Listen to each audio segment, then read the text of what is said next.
Bonjour à toutes et à tous, bienvenue sur la TV d'Eric. Aujourd'hui, on va se retrouver pour parler de l'AirPlay et l'AirPlay 2 en compagnie d'Eric. Salut. Bonjour Nicolas. Voilà, écoutez, on parle de tout ça en détail, on refait un point sur quelques questions très classiques liées à cette technologie juste après le générique.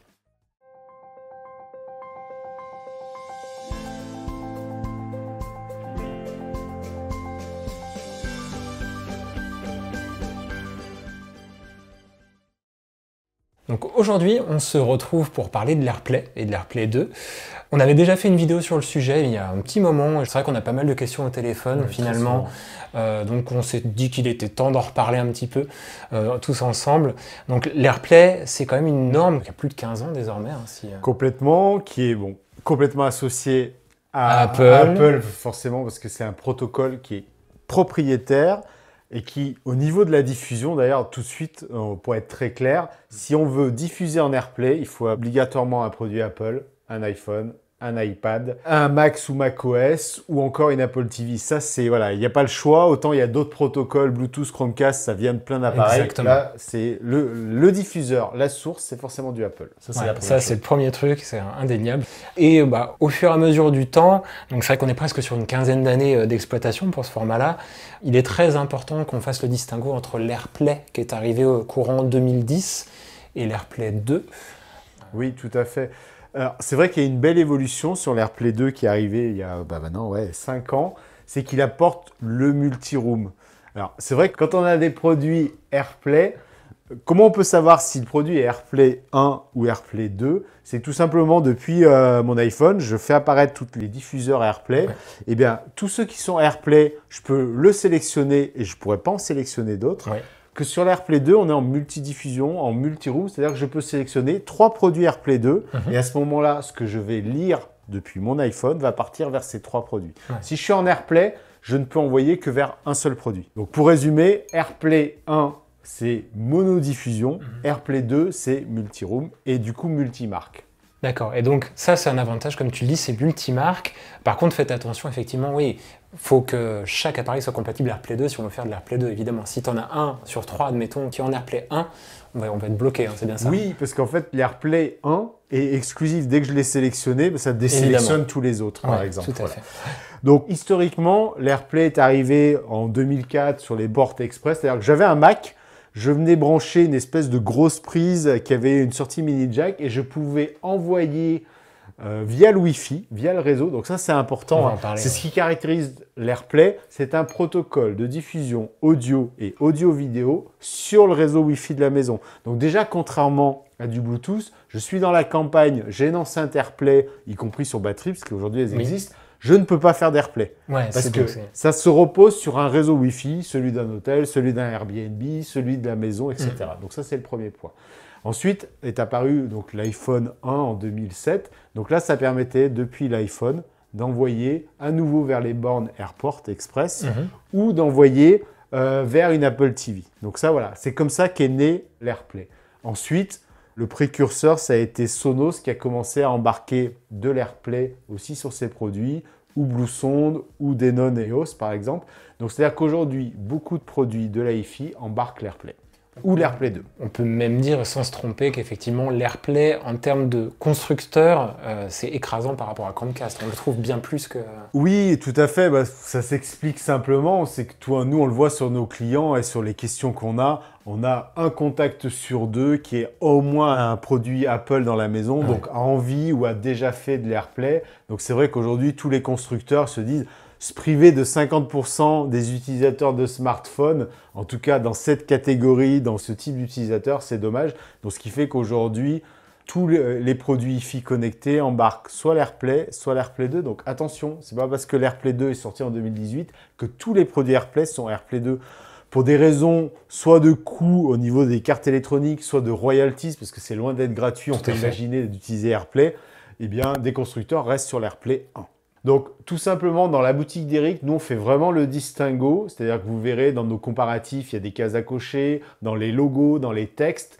Quand on parle d'AirPlay, c'est forcément l'AirPlay version 1. Et quand c'est l'AirPlay 2, on écrit toujours AirPlay 2. Donc voilà, vous ne pouvez pas vous tromper. Et si vous avez envie de faire de la multidiffusion, partez clairement sur les produits AirPlay 2. Parfait. Donc, Eric, comme tu disais, donc l'AirPlay 2, pour bien le comprendre, on n'est pas sur du Bluetooth, on est sur quelque chose qui est de meilleure qualité en termes de signal. L'AirPlay 2 nous permet une sorte de multiroom, mais il faut qu'on le nuance, il faut qu'on explique un petit peu, je présume. Est-ce que tu peux nous en dire plus là-dessus? Alors, comme on l'a dit tout à l'heure, AirPlay ou AirPlay 2, c'est un protocole sur le réseau Wi-Fi. Donc, comme tu viens de le souligner, souvent on le compare au Bluetooth parce que c'est un mode de fonctionnement identique. C'est-à-dire, voilà, je suis sur YouTube, ça c'est le grand classique. Exactement. Je veux envoyer la partie sonore de YouTube sur une enceinte Bluetooth ou un système Bluetooth. Ça peut être une chaîne Wi-Fi aujourd'hui, un ampli connecté. En Bluetooth, on l'a déjà expliqué dans une vidéo qu'on a fait ensemble, il y a quand même une forte dégradation parce que c'est un protocole qui ne permet pas d'avoir une bande passante suffisante pour la qualité CD et la qualité HD, c'est mort. Donc ce que permet l'AirPlay, c'est d'assurer la qualité CD. Lui aussi, l'AirPlay ne permet pas d'aller sur la qualité haute définition. Donc première chose, en AirPlay 1, AirPlay 2, ça n'a rien changé. On peut faire de la qualité jusqu'à la qualité CD, 16 bits, 44 kHz. Et très régulièrement, j'ai des questions sur la chaîne YouTube où les gens nous disent « Oui, mais Apple Music permet de faire aujourd'hui de la qualité haute définition. Est-ce que je pourrais en AirPlay ?» Non. Non, on est toujours bloqué. Ça. Donc ça, c'est des choix d'Apple pour plein de raisons, souvent très commerciales, très marketing. Pour l'instant, l'AirPlay 2 et l'AirPlay 1 sont limités au 1644. Ça, c'est le point important. Et c'est parfaitement logique, mais l'AirPlay ne va pas non plus améliorer une source qui n'est pas bonne. Gardez ça à l'esprit. Si vous regardez une vidéo YouTube qui a été mal encodée, l'AirPlay ne fera pas de miracle. Et voilà. Non, il peut aller jusqu'au 1644, mais il ne va pas rajouter, faire de l'upscale audio et vidéo, parce qu'il est sur les deux protocoles. Dans ce cas, c'est clair, on ne pourra pas le faire. Un point important, donc comme on l'a évoqué, j'insiste vraiment, parce que ça, on a tout le temps des questions ou des utilisateurs déçus. L'AirPlay, c'est il faut un réseau Wi-Fi. Donc, c'est vrai que c'est bien aujourd'hui, si on prend les enceintes Sonos, on prend la Sonos Roam, elle est Bluetooth n'importe où on se trouve. Et à la maison, on va faire par exemple de l'AirPlay disponible. Il y a une autre analogie avec le Bluetooth, c'est qu'effectivement, ton smartphone, c'est vraiment le pilote. Hein. C'est lui qui envoie le signal. Hein. Voilà, la vidéo qu'on vient de tourner tout à l'heure avec Nicolas, qui sera publiée juste avant ou juste après, mais quasiment en même temps que la vidéo AirPlay, où on parlait de la RUARC R410, on a insisté sur cela.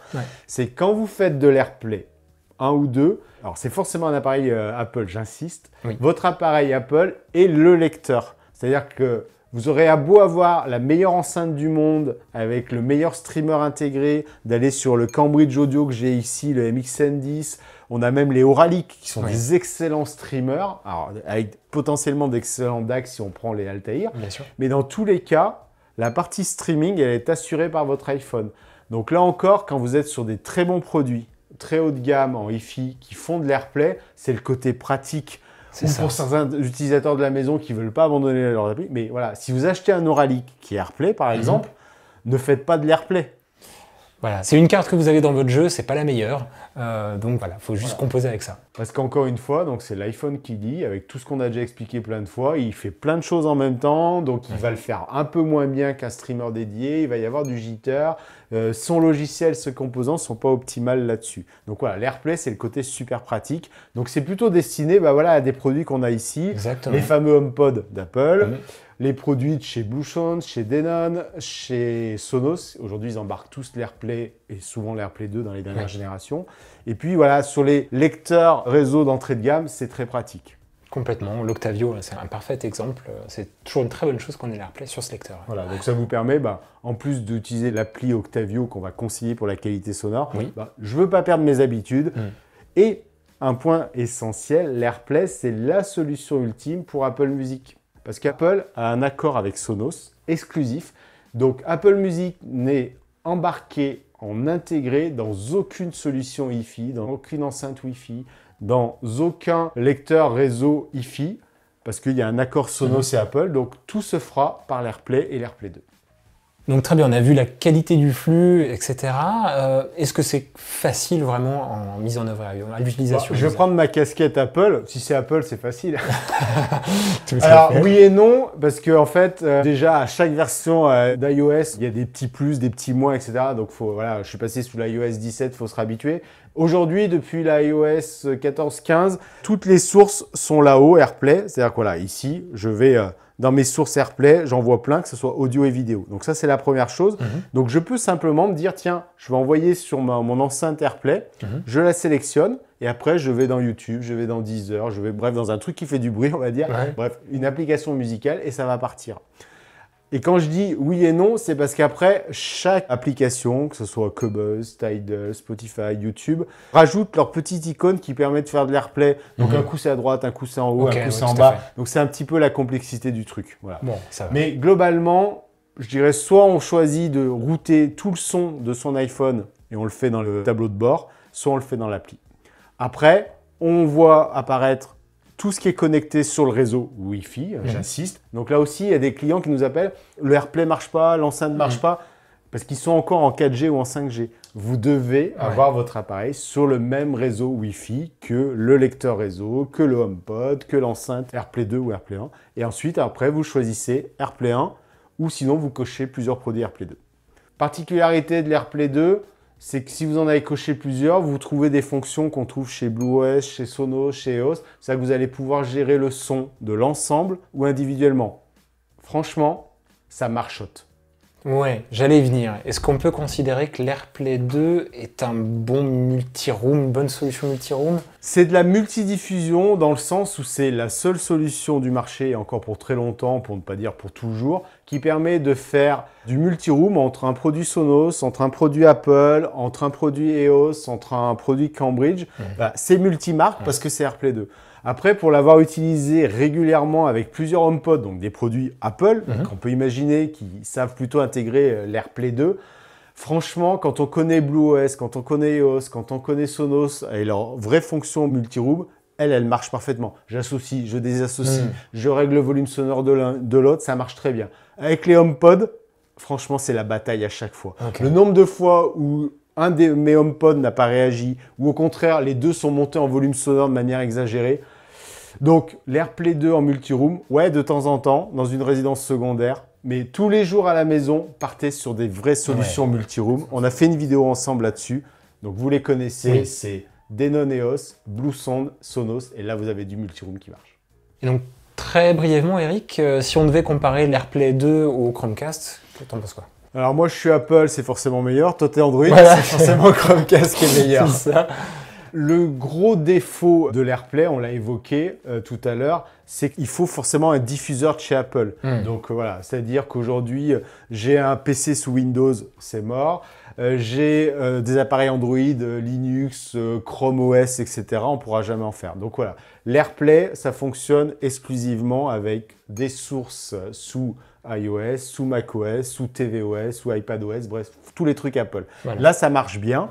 Modulo ce qu'on a dit sur l'AirPlay 2, mais voilà, effectivement, c'est très simple. J'ai un produit AirPlay 2, j'envoie, moi, ça marche très bien. Moi, une fonction que j'adore sur l'AirPlay, c'est avec l'Apple TV. Oui, voilà. Tout à fait. On rentre de vacances ou mon fils, l'autre fois, il rentrait d'une rando qu'il avait fait avec des amis et il a envoyé toutes ses photos sur l'Apple TV. Ça marche tout le temps. Super. Ça, c'est top. Voilà. Côté Chromecast, Côté Chromecast, je dirais simplement que la qualité du flux peut aller un peu au-dessus, c'est important. Ce qui est sympa avec le Chromecast aussi, mais on en a parlé de nombreuses fois, c'est qu'on n'est pas limité aux appareils Android. On peut tout à fait télécharger Google Home sous un périphérique Apple. C'est sympa. Voilà, puis après, on a plein d'applications qui sont aussi compatibles Chromecast, donc on s'y retrouve aussi. Disons que c'est deux belles options. Voilà. En tout cas, c'est deux protocoles qui fonctionnent de manière strictement identique. Tout à fait. Sur le réseau de la maison, en général en Wi-Fi parce que ça part d'un smartphone. Alors après, comme on le disait tout à l'heure, voilà, d'un côté, la force commerciale et marketing d'Apple fait qu'il y a de l'AirPlay, AirPlay 2 de partout aujourd'hui en Wi-Fi, audio, vidéo. Chez Chromecast, c'est quand même plus limité. C'est vrai qu'il y a beaucoup moins de fabricants qui s'engagent dans le Chromecast. Il y en a quand même, hein. Vous verrez l'icône Chromecast sur les fiches produits quand c'est le cas. Mais oui, ça c'est vrai que l'AirPlay est plus présent. Et puis, le Chromecast est tellement ouvert que c'est que typiquement sur mon iPhone, encore ce matin, j'utilisais l'appli Qobuz, j'avais le choix de faire de l'AirPlay ou du Chromecast. C'est-à-dire, voilà, aujourd'hui, sur des produits Apple, Chromecast est disponible, ce qui n'est absolument pas le cas sur un produit Android. Il n'y aura jamais, je pense, d'AirPlay, tout simplement. Nous arrivons à la conclusion de cette vidéo. En quelques mots, l'AirPlay, si on devait en reparler une dernière fois. Donc, c'est forcément du Apple, très présent sur de nombreux produits. Il y a une grosse différence, si on veut faire du multi-room, c'est la seule d'ailleurs, entre l'AirPlay et l'AirPlay 2. Et donc, sur la boutique d'Eric, on a vraiment fait attention et on le fait toujours. On spécifie clairement que les produits sont AirPlay et AirPlay 2. Et c'est pas parce qu'un produit vient de sortir il y a quelques mois qu'il sera forcément AirPlay 2. Tout à fait. Parce que c'est un choix de chaque constructeur. Je dirais que ça, pour une fois, Apple n'a rien imposé à personne. Les produits AirPlay existent toujours. Les produits AirPlay 2 se développent. Et oui, et point important, vous ne pouvez pas faire de mise à jour. C'est pas faux d'en parler, c'est bien. C'est très bien d'en parler. Donc, si vous avez un produit AirPlay, il ne pourra jamais être mis à jour. Alors, la raison évoquée par Apple, c'est qu'il paraît que c'est électroniquement. Ouais. À mon avis, il y a beaucoup de commercial et de marketing derrière. En tout cas, quand Apple a dit non, c'est non. Ouais. Donc, tous vos produits AirPlay ne pourront jamais passer en AirPlay 2. C'est un choix Apple. Après, quand on va chez Apple, on est prêt à quelques contraintes parfois. Voilà. C'est pas comme si c'était la première fois, donc effectivement, voilà, impeccable. Bah écoute, merci Eric pour toutes ces informations. Avec grand plaisir. Bah, on espère que cette mise à jour de la vidéo sur l'AirPlay vous a plu. N'hésitez pas à liker la vidéo si c'est le cas, à vous inscrire à la chaîne. C'est toujours très plaisant pour le développement de la chaîne. Et puis bah Eric, tu es là pour répondre aux questions. Voilà, donc comme d'habitude, je réponds en direct à toutes vos questions dans les commentaires, voilà, sous la vidéo pour mieux comprendre, mieux choisir un produit avec vos produits Apple en AirPlay, en AirPlay 2. Donc on se retrouve très bientôt. À bientôt.